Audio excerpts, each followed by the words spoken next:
Hello friends, எல்லோருக்கும் வணக்கம். Welcome to young investor channel. Actually markets பார்த்துருப்பீங்க. ஸோ மார்க்கெட் இன்றைக்கி ஒரு நெகட்டிவ் ரியாக்ஷனில் தான் க்ளோஸ் ஆயிருக்கு. நிஃப்டி 50 97 பாயிண்ட்ஸ் விழுந்திருக்கு. 23,995 பாயிண்ட்ஸில் க்ளோஸ் ஆயிருக்கு. சென்செக்ஸ் 76,886 பாயிண்ட்ஸில் க்ளோஸ் ஆயிருக்கு. 416 பாயிண்ட்ஸ் விழுந்திருக்கு. நிஃப்டி பேங்க் 55,400 பாயிண்ட்ஸில் க்ளோஸ் ஆயிருக்கு. 863 பாயிண்ட்ஸ் விழுந்திருக்கு. நிஃப்டி ஐடி 199 பாயிண்ட்ஸ் விழுந்திருக்கு. 28,959 பாயிண்ட்ஸில் க்ளோஸ் ஆயிருக்கு. நிஃப்டி ஆட்டோ 262 பாயிண்ட்ஸ் விழுந்திருக்கு. 27,790 பாயிண்ட்ஸில் க்ளோஸ் ஆயிருக்கு. இது போக எஃப்ஐஎஸ் டிஎஸ் டேட்டா. எஃப்ஐஎஸ் பார்த்தீங்கன்னா 1,835 கோடிக்கு நெட் செல்லர்ஸாக இருந்திருக்காங்க. டிஎஸ் பார்க்கும்போது 1,591 கோடிக்கு நெட் பயர்ஸாக இருந்திருக்காங்க. இது வந்து லாஸ்ட் மார்க்கெட் அப்டேட்ஸ். மார்க்கெட் ஒரு நெகட்டிவ் ரியாக்ஷனில் தான் க்ளோஸ் ஆயிருக்கு. மாருதி சுசுகியோட Q4 ரிசல்ட்ஸ் வந்திருக்கு. நெட் ப்ராஃபிட் 6.5% விழுந்திருக்கு. 3,659 கோடியாக விழுந்திருக்கு. இது போக ரெவன்யூ ஃப்ரம் ஆப்ரேஷன் 28% அதிகரிச்சிருக்கு. 52,462 கோடியாக இருக்குது. ப்ராஃபிட் விழுந்திருக்கு. ரெவன்யூ அதிகரிச்சிருக்கு. 140 ரூபா பர் ஷேர் வந்து ஃபைனல் டிவிடன் அனௌன்ஸ்மெண்ட் பண்ணியிருக்கிறாங்க. ப்ராஃபிட் அஃபெக்ட் ஆகுறதுக்கு இந்த ரா மெட்டீரியல் காஸ்ட் ஜாஸ்தியாக இருக்குது அப்படின்னு சொல்லியிருக்கிறாங்க. அதனால் ப்ராஃபிட்டில் இம்பேக்ட் ஆகிருக்கு. இது போக ஸ்டாண்டலோன் பேசிஸில் நெட் ப்ராஃபிட் 7% விழுந்திருக்கு. 3,591 கோடி. ரெவன்யூ ஃப்ரம் ஆப்ரேஷன் 28% வளர்ந்துருக்கு. 28.2%. 52,449 crores இருக்குது. எபிட்டா 27% வளர்ந்துருக்கு. 6,157 கோடி.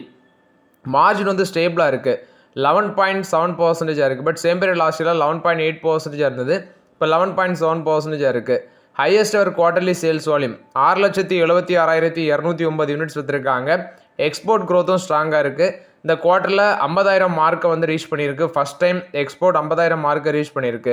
ஆப்ரேட்டிங் ப்ராஃபிட் குறிப்பாட்டு எபிட் அது வந்து 30.4% அந்த ரேஞ்சில் இயர் பேசிஸில் க்ரோத் காமிச்சிருக்கு. ஃபுல் இயர் பேசிஸில் இவங்களோட டோட்டல் சேல்ஸ் 2.42 மில்லியன் யூனிட்ஸாக இருக்குது. அதாவது ஃபினான்ஷியல் 26ல் 2.42 மில்லியன் யூனிட்ஸ் விற்றுருக்காங்க. இந்த கம்பெனி 1.86 மில்லியன் யூனிட்ஸ் மட்டும் டொமஸ்டிக் மார்க்கெட்டில் விற்றுருக்காங்க.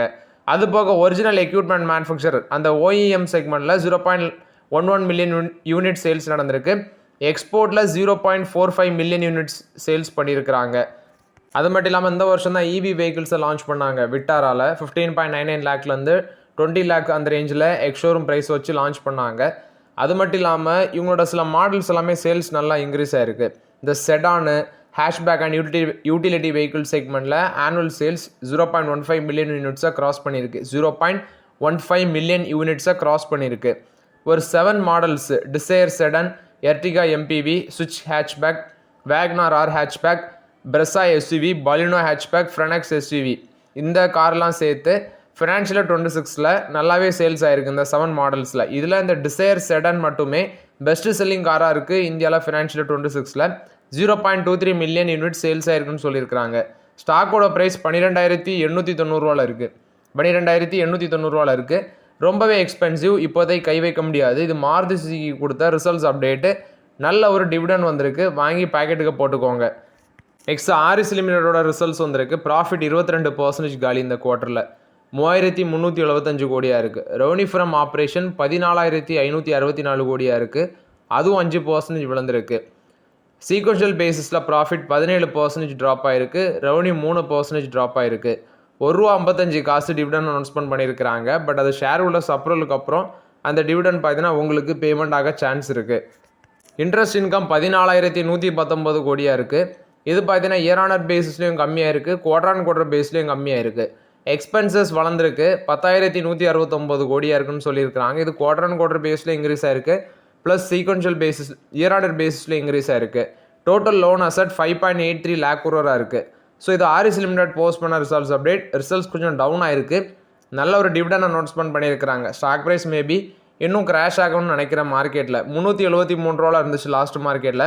P ரேஷியோ ஜஸ்ட் 5 times தான் எர்னிங்ஸில் இருக்குது. வேல்யூஷன் சீப்பாக தான் இருக்குது. ஆனால் பப்ளிக் செக்டார் ஓன் பண்ணுற கம்பெனிஸ் பெருசாக ரிட்டர்ன்ஸ் வருமா அப்படிங்கிறது எனக்கு தெரியாது. பட் ஒரு நார்மல் ரிட்டர்ன்ஸ் நல்ல டிவிடன் கிடைக்கும். அதுக்கு வேண்டி power finance corporation, Aries limited இது மாதிரி சில பங்குகளில் நான் கொஞ்சம் எக்ஸ்போஷர் வைக்கிறேன். பட் நீங்கள் வந்து எக்ஸ்போஷர் வைக்கிறீங்க அப்படின்னா பெருசாட்டு வைக்காதீங்க. ஒரு நார்மலாக லிமிட்டாட் வச்சுக்கோங்க. நல்ல டிவிடன் கிடைக்கும். டீசென்ட் ரிட்டர்ன்ஸ் இருக்கும். அப்படி வச்சுக்கோங்க. பெருசாட்டு இதில் எக்ஸ்போஷரை ஹோல்ட் பண்ணாதீங்கன்னு சொல்ல வரேன். நெக்ஸ்ட் கார்டன் சிபில்டர்ஸோட Q4 ரிசல்ட்ஸ். ப்ராஃபிட் இந்த குவார்ட்டரில் 24% வளர்ந்துருக்கு. 303 கோடியாக இருக்குது. ரெவன்யூ ஃப்ரம் ஆப்ரேஷன் 29% வளர்ந்துருக்கு. 2,119 கோடியாக இருக்குது. ரூபா பெர் ஷேர் டிவிடன் அனௌன்ஸ்மெண்ட் பண்ணியிருக்கிறாங்க. எபிட்டா 61% வளர்ந்துருக்கு, 355 கோடி. மார்ஜின் 13.4%லேருந்து 16.8% வளர்ந்துருக்கு. இது கார்டன் ரீசி பில்டர்ஸ் போஸ்ட் பண்ண ரிசல்ட்ஸ் அப்டேட்டு. ஸ்டாக்கோட ப்ரைஸ், இந்த பங்கோட ஸ்டாக் ப்ரைஸ் பார்க்கும்போது 2875 ரூபாவில் இருக்குது. பட் ரொம்பவே எக்ஸ்பென்சிவ். ஸ்டாக் பி 47 டைம்ஸ் ஏர்னிங்ஸில் இருக்குது. இப்போதைக்கு இதெல்லாம் ஒதுக்கி வச்சுருங்க. அந்த பங்கெல்லாம் ஆல்ரெடி இருக்குன்னா ஹோல்ட் பண்ணுங்கள். பட் ஃப்ரெஷ் என்ட்ரிக்கெலாம் இதில் ஆப்பர்ச்சுனிட்டி கிடையாது, ரொம்பவே எக்ஸ்பென்சிவாக இருக்குது. பந்தன் பேங்கோட Q4 ரிசல்ட்ஸ் வந்திருக்கு. இந்த குவார்ட்டரில் ப்ராஃபிட் பார்த்தீங்கன்னா 68% வளர்ந்துருக்குன்னு சொல்லியிருக்கிறாங்க. 534 கோடியாக இருக்குது. நெட் இன்ட்ரெஸ்ட் இன்கம் பார்க்கும்போது 1.4% ரைஸ் ஆயிருக்கு, 2795 கோடி. Asset quality, gross non performing asset 3.33%லேருந்து 3.27% கம்மியாக இருக்குது. நெட் என்பி ஒரு மார்ஜினலி கம்மியாக இருக்குது, 0.99%லேருந்து 0.97% கம்மியாக இருக்குது. Loan and advances including book அது 1.54 lakh crore இருக்குது, 12.6% வளர்ந்துருக்கு. சீக்வென்ஷியல் பேஸில் 6.2% வளர்ந்துருக்கு. டோட்டல் டெபாசிட் 10% வளர்ந்துருக்கு. குவார்டர் ஆன் குவார்டர் பேஸில் 6.1% வளர்ந்துருக்கு. Retail deposit 17% growth. டோட்டல் டெபாசிட்டில் அது 73.67% இருக்குன்னு சொல்லியிருக்கிறாங்க. ரீட்டைல் டேம் டெபாசிட் பார்க்கும்போது ஸ்ட்ராங் growth, 30.1% வளர்ந்துருக்கு. பல்க் டெபாசிட் 6.9% டிக்ளைன் ஆயிருக்கு. காசா டெபாசிட் 2.8% இயர் பேஸில் வளர்ந்துருக்கு. காசா ரேஷியோ 29.31% இருக்குது. லிக்விடிட்டி கவரேஜ் ரேஷியோ 131.76% இருக்குது. கலெக்ஷன் எஃபிஷியன்சி 98.9% இம்ப்ரூவ் ஆயிருக்கு. இந்த பேங்கோட டிஸ்ட்ரிபியூஷன் நெட்வொர்க்னு பார்க்கும்போது இப்போ 6350 அவுட்லெட்ஸ் இருக்குது. ஒர்க் ஃபோர்ஸ்னு பார்க்கும்போது 75,000 எம்ப்ளாயிஸ் ஓன் பண்ணிட்டு இருக்கிறாங்க. ₹1.50 டிவிடன் அனௌன்ஸ்மெண்ட் பண்ணியிருக்கிறாங்க. ஷேர் ஹோல்டர்ஸ்க்கு அப்ரூவலுக்கு அப்புறம் ரெக்கார்ட் டேட் அனௌன்ஸ்மெண்ட் பண்ணுவாங்க. இது வந்து பந்தன் பேங்க் போஸ்ட் பண்ண ரிசல்ட்ஸ் அப்டேட்டு. AWL அக்ரி பிஸ்னஸோட ரிசல்ட்ஸ் வந்துருக்கு. இதுக்கு முன்னாடி அதானி வில்மர்னு சொல்லுவாங்க. அதோட ப்ராஃபிட் 53% வளர்ந்துருக்கு, 293 கோடி. சேல்ஸ் நல்லா இருந்திருக்கு. இது போக டோட்டல் இன்கம் 18% வளர்ந்துருக்கு, 21,464 கோடி. எக்ஸ்பென்சஸ் 21,243 கோடியாக இருக்குது. இதுவும் ஒரு நல்ல க்ரோத் காமிச்சிருக்கு.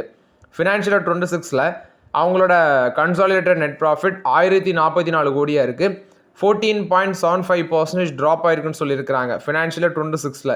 அது மாதிரி டோட்டல் இன்கம் 74,730 கோடியாக இருக்குது. இது இன்க்ரீஸ் ஆகிருக்குது. ஸோ இது வந்து AWL அக்ரி பிஸ்னஸ் போஸ்ட் பண்ண ரிசல்ட்ஸ் அப்டேட். இதுக்கு முன்னாடி அதை அதானி வில்மர்னு சொன்னாங்க. அதுக்கப்புறம் அது அவங்க விற்றதுனால, அதானி குழுமம் அதை விற்றதுனால இப்போ நேம் மாறி இருக்குது. எட்டர்னல் ஜொமேட்டோ, அந்த ஜொமேட்டோ கம்பெனியோட ரிசல்ட்ஸ் வந்திருக்கு. எட்டர்னல் இப்போ எட்டர்னல் இருக்குது. ப்ராஃபிட் 346% வளர்ந்துருக்கு, 174 கோடி. சீக்வென்ஷியல் பேஸில் 70% வளர்ந்துருக்கு. ரெவன்யூ 196% வளர்ந்துருக்கு, 17,292 கோடி. சீக்வென்ஷியல் பேஸில் 5% வளர்ந்துருக்கு. ஃபினான்ஷியல் 26 பார்க்கும்போது ரெவன்யூ வளர்ந்துருக்கு, ப்ளஸ் ப்ராஃபிட் இன்க்ரீஸ் ஆயிருக்கு. நெட் ஆர்டர் வேல்யூ 18% வளர்ந்துருக்கு. ஃபுட் டெலிவரி செக்மெண்ட்லேயும் நெட் ஆர்டர் பார்த்தீங்கன்னா வளர்ந்துருக்குன்னு சொல்லியிருக்காங்க. Adjusted revenue from the food delivery business 30% வளர்ந்துருக்கு. பிளிங்கிட் அவங்களோட குயிக் காமர்ஸ் செக்மெண்ட்டு அது 95% இயர் பேஸில் வளர்ந்துருக்கு. 216 நெட் நியூ ஸ்டோர் வந்து ஆட் பண்ணியிருக்கிறாங்க. இதில் அட்ஜஸ்டட் எபிட்டாவும் இம்ப்ரூவ் ஆயிருக்குன்னு சொல்லியிருக்கிறாங்க. கோயிங் அவுட் பிஸ்னஸ் வந்து ஒரு நேரோ லாஸஸில் இருக்குது. ஹைப்பர் பியூர் அது வந்து ரெஸ்டாரண்ட் சப்ளை பிஸ்னஸ்ஸு, அதோட ரெவன்யூ க்ரோத் 37% வளர்ந்துருக்கு. எபிட்டா மார்ஜின் 0.5% இன்க்ரீஸ் ஆயிருக்கு. அதில் 5 கோடி ப்ராஃபிட் பண்ணியிருக்கிறாங்க. MTC ஆவரேஜ் மந்த்லி டிரான்சாக்டிங் கஸ்டமர்ஸ்னு பார்க்கும்போது ஜொமேட்டோவில் 25.4 மில்லியனாக இருக்குது. இது இயர் பேஸ்லேயும் வளர்ந்துருக்கு, குவார்டர் அண்ட் குவார்டர் பேஸ்லேயும் வளர்ந்துருக்கு. இது எட்டர்னல் போஸ்ட் பண்ண ரிசல்ட்ஸ் அப்டேட்டு. சன்ஃபார்மா வந்து ஆர்கனன் அப்படிங்கிற ஒரு கம்பெனியை அக்யூசிஷன் பண்ண போகிறாங்க. ஸோ அதோட வேல்யூ பார்த்தீங்கன்னா கிட்டத்தட்ட $12 பில்லியன் கிட்ட வருது, $11.75 பில்லியன். ரவுண்டாக போட்டிங்கன்னா $12 பில்லியன் வந்துடும். ஸோ ஒரு குளோபல் கம்பெனியை $1 பில்லியன் தாண்டி நம்ம அக்யூசிஷன் பண்ணுறோம் அப்படின்னா அதுக்கு ஆர்பிஐயோட அப்ரூவல் தேவை. அது வந்து ஃபாரின் ரெமிட்டன்ஸ் ரூல்ஸ் அப்படின்னு சொல்கிறாங்க. ஸோ அந்த பேசிஸில் இப்போ சன்ஃபார்மா வந்து ஆர்பிஐ கிட்ட அப்ரூவலுக்கு வேண்டி பார்த்தீங்கன்னா போயிருக்கிறாங்க. ஏன்னா $1 பில்லியன் தாண்டி போகுது இந்த டேக் ஓவர். ஸோ சன்ஃபார்மா வந்து இப்போ ஆர்பிஐ அப்ரோச் பண்ணுறாங்க. ஆர்பிஐ அப்ரூவல் கொடுத்துருவாங்க, அந்த ரூல்ஸ் அண்ட் ரெகுலேஷனை செக் பண்ணிவிட்டு ஆர்பிஐ வந்து அப்ரூவல் கொடுத்துருவாங்க. இது வந்து சன்ஃபார்மாவை பொறுத்த வரைக்கும் அப்டேட்டு. ஃபெட் பேங்க் ஃபினான்ஷியல் சர்வீஸோட ரிசல்ட்ஸ் வந்திருக்கு. ப்ராஃபிட் 40% வளர்ந்துருக்கு, 100 கோடியாக இருக்குது. நெட் இன்ட்ரெஸ்ட் இன்கம் 23% வளர்ந்துருக்கு, 348 கோடியாக இருக்குது. அசட் அண்டர் மேனேஜ்மெண்ட் 27.5% வளர்ந்துருக்கு, 20,153 கோடியாக இருக்குது. 34 நியூ பிரான்ச்சஸ் இந்த குவார்ட்டரில் ஆட் பண்ணியிருக்கிறாங்க. So total number of branches financial 26ல் ஆட் பண்ணது 148 அப்படின்னு சொல்லி அப்டேட் கொடுத்துருக்காங்க. ஸோ இது வந்து ஃபெடரல் பேங்க் கீழே இருந்த fed bank financial service recently தான் லிஸ்ட் பண்ணாங்க. ஸோ அவங்களும் இப்போ தனியாட்டு ரிசல்ட்ஸ் போஸ்ட் பண்ணியிருக்கிறாங்க. ரிசல்ட்ஸ் நல்லா தான் இருக்குது. ஐடிசி வந்து மேனுஃபேக்சரிங் கெப்பாசிட்டி குறிப்பாட்டு இந்த லக்ஸரி சாக்லேட் பிராண்டாக இருக்கிற ஃபேப்லே அதை வந்து ப்ரொடக்ஷனை டபுள் பண்ண இருக்கிறோம் அப்படின்னு சொல்லி அப்டேட் கொடுத்துருக்காங்க. இந்த ஃபேப்லே அப்படிங்கிற சாக்லேட் வந்து 2016 தான் லான்ச் பண்ணியிருக்கிறாங்க. Hand crafted luxury chocolate. இது வந்து ஸ்டோரி டெல்லிங் அண்ட் இனோவேஷன் அந்த செக்மெண்ட்டில் பார்த்தீங்கன்னா நல்ல ஒரு சேல்ஸ் நடக்குது. அதை பேஸ் பண்ணி தான் இந்த சாக்லேட் வந்து சேல்ஸ் பண்ணிகிட்டு இருக்கிறாங்க. இந்த ஃபேப்லே அப்படிங்கிற அந்த சாக்லேட் பிராண்ட் நெக்ஸ்ட் 15 to 18 monthஸில் ப்ரொடக்ஷன் டபுள் ஆகும். ப்ளஸ் அதோட ரீட்டைல் ஃபுட் பிரிண்ட் இன்னும் அதிகப்படி எக்ஸ்பேண்ட் பண்ணும் அப்படின்னு சொல்லி அப்டேட் கொடுத்துருக்காங்க. 10 yearsல அந்த பிராண்டு பயங்கரமாக ரேப்பிடாக எக்ஸ்பென்ஷன் ஆகும் அப்படின்னு சொல்லி அப்டேட் கொடுத்துருக்காங்க. ஓவரால் சாக்லேட் செக்மெண்ட் பார்க்கும்போது 22,000 கோடி இந்த ஐடிசியில். இதில் லக்ஸரி சாக்லேட் செக்மெண்ட் மட்டும் 1000 கோடியிலேருந்து 1200 கோடி இருக்கும் அப்படின்னு சொல்லி அப்டேட் கொடுத்துருக்காங்க. இது ஐடிசி கொடுத்த அப்டேட்டு. லீலா பேலஸ் ஹோட்டல்ஸோட ரிசல்ட்ஸ் நெட் ப்ராஃபிட் 46% வளர்ந்துருக்கு 172 கோடி. ரெவன்யூ ஃப்ரம் ஆப்ரேஷன் 14% வளர்ந்துருக்கு 484 கோடியாக இருக்குது. எபிட்டா 265 கோடியாக இருக்குது 13% வளர்ந்துருக்கு. மார்ஜின் 57 basis point எக்ஸ்பேண்ட் ஆகி 55% இருக்குது. இது வந்து Leela palace and hotels post பண்ண ரிசல்ட்ஸ் அப்டேட்டு. நெக்ஸ்ட்டு டாடா கெமிக்கல்ஸோட ஷேர் ப்ரைஸு ஆக்சுவலி 801 ரூபாவில் இருக்குது இதோட ஷேர் ப்ரைஸ்.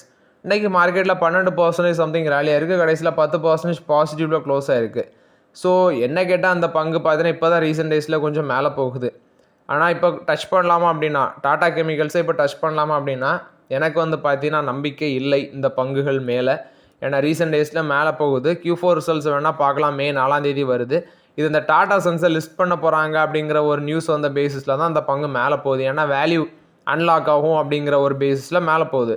ஆனால் ஃபண்டமெண்டல்ஸ் நீ பார்க்கும்போது வீக்காக தான் இருக்குது. லாஸ்ட் குவார்ட்டர் ரிசல்ட்ஸும் மொக்கையாக தான் இருந்துச்சு. லாஸ்ட் தான் போஸ்ட் பண்ணியிருந்தாங்க. இந்த குவார்ட்டரும் அப்படி தான் இருக்கும்னு நினைக்கிறேன். அதனால் இப்போதைக்கு டாடா கெமிக்கல்ஸில் கை வைக்கிறதுக்கு எனக்கு நம்பிக்கை இல்லை. இது வந்து டாடா கெமிக்கல்ஸை பொறுத்த வரைக்கும் அப்டேட்டு. ஜஸ்ட் அந்த டாடா சன்ஸை தனியாக லிஸ்ட் பண்ண போகிறாங்க அப்படிங்கிற ஒரு நியூஸில் மட்டும் அது மேலே போகுது. ஸோ ஓகே ஃப்ரெண்ட்ஸ், ஆக்சுவலி இந்த வீடியோவில் சில இம்பார்ட்டன்ட் அப்டேட்ஸ் எல்லாமே டிஸ்கஸ் பண்ணோம். இந்த வீடியோ உங்களுக்கு பயனில் தான் இருந்துச்சுன்னா லைக் பண்ணுங்கள், சப்ஸ்கிரைப் பண்ணுங்கள், கமெண்ட் பண்ணுங்கள். Okay friends, thank you.